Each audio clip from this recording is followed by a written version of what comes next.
Hello everyone! In this video, I'll show you how to transfer money from your Revolut account to your ING Bank account. So let's get started.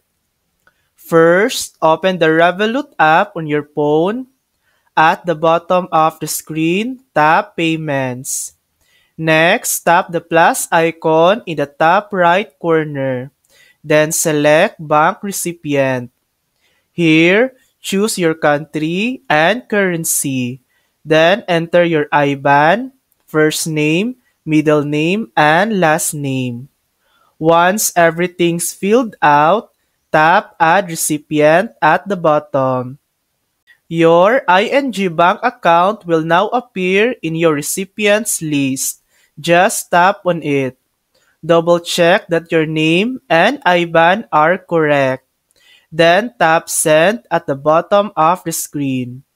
Now enter the amount you want to transfer and tap Send again.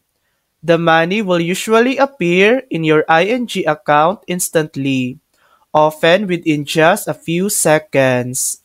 And that's it! You've successfully transferred money from Revolut to ING. Thanks for watching! If this video helped you, please like and subscribe for more helpful tutorials.